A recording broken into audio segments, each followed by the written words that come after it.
श्री स्वामी समर्थ. नमस्कार ताई दादांनो. आपल्या प्रत्येकाच्या आयुष्यात काही अशा इच्छा असतात ज्या आपल्याला लवकरात लवकर पूर्ण व्हाव्यात असे वाटते. मग ते मुलांचे शिक्षण असो, घरची अडलेली कामे असो किंवा घरातील सुखशांती असो. आपण स्वामींची सेवा तर सगळीच करतो, पण कधी कधी आपल्याला वाटते की सेवेचे फळ लवकर मिळत नाही, हो ना? तर आजच्या व्हिडिओमध्ये मी तुम्हाला श्री स्वामी सारामृत हा ग्रंथ वाचण्याची एक अशी पद्धत सांगणार आहे ज्याच्यामुळे तुमची कोणतीही इच्छा असो ती स्वामी कृपेने लवकरात लवकर पूर्ण होऊ शकते. तर व्हिडिओ शेवटपर्यंत नक्की पहा, कारण की शेवटी मी एक असे खास गुप्त मंत्र देखील सांगणार आहे. तर ताई दादांनो, श्री स्वामी सारामृत हे केवळ एक ग्रंथ नाही, तर तो स्वामींचा चैतन्य रूप आहे. यात 21 अध्याय आहेत. जसे आपण जेवताना प्रत्येक घास चवीने घेतो, तसेच यातील प्रत्येक ओवी ही सुद्धा सिद्ध आहे. जेव्हा आपण संकटात असतो तेव्हा या ग्रंथाचं वाचन आपल्याला मार्ग दाखवते, पण वाचणे आणि अनुभवणे यात फरक आहे. लवकर फळ मिळण्यासाठी केवळ ओठाने नाही, तर हृदयाने वाचन करणे हे देखील तितकेच आवश्यक आहे.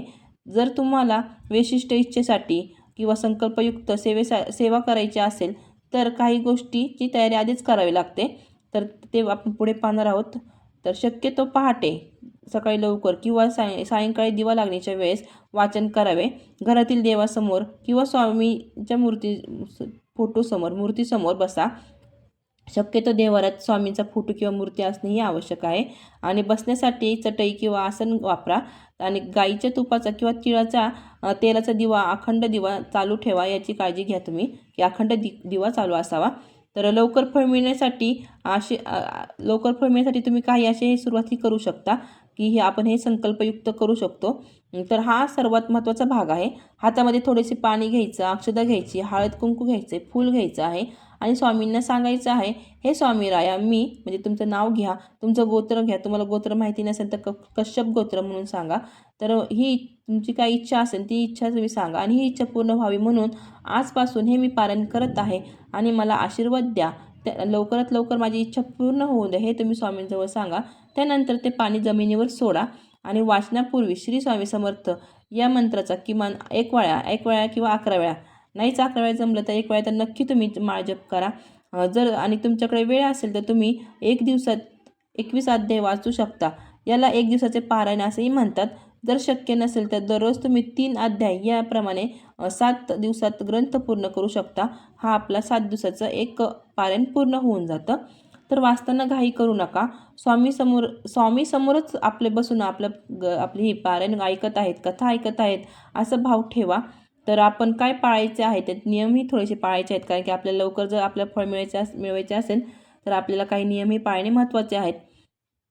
तर आपण ते बघूयात काय ते. तर सेवा चालू असेपर्यंत घरातील वातावरण आनंदित ठेवा. कोणाबद्दलही वाईट बोलू नका, कोणालाही रागू नका. शक्य असल्यास या काळामध्ये मांसाहार टाळा आणि असं चांगलं हे करा. मांसाहार वगैरे अजिबात खायचं नाही आहे. आणि एक वेळ ठरवून घ्या. तर तुम्ही सकाळी 7 वाजता वाचत असाल तर रोज सकाळी 7 वाजताच बसा किंवा संध्याकाळी वाचत असाल तर त्याच टाईमवरच बसा, कारण की स्वामींना शिस्त खूप प्रिय आहे. रोज वाचन झाल्यानंतर स्वामींना साखर, खडीसाखर, फुटाणे किंवा साधा दुधाचं का होईना पण नैवेद्य नक्की दाखवा. तर सखींनो, अशा प्रकारे आपण जर तुम्ही पूर्ण श्रद्धेने श्री स्वामी समर्थांचा सारामृत वाचले तर अशक्य गोष्टीसुद्धा शक्य होतात, कारण की स्वामी म्हणतात अशक्य शक्य करतील स्वामी. तर जर तुम्हाला खूपच घाई असेल किंवा संकट मोठं असेल तर सारामृतातील अध्याय 18 दररोज 3 वेळा वाचा. हा अध्याय अत्यंत चमत्कारी असून अडकलेली कामे मार्गी लावण्यास मदत करतो. तर तुम्हाला हा व्हिडिओ कसा वाटला कमेंटमध्ये नक्की सांगा आणि श्री स्वामी समर्थ लिहायला विसरू नका. आणि व्हिडिओ आवडल्यास व्हिडिओला लाईक करा आणि चॅनलवर नवीन असेल तर चॅनलला सबस्क्राईब करायला विसरू नका. आणि हा व्हिडिओ इतरांनाही शेअर करा. धन्यवाद.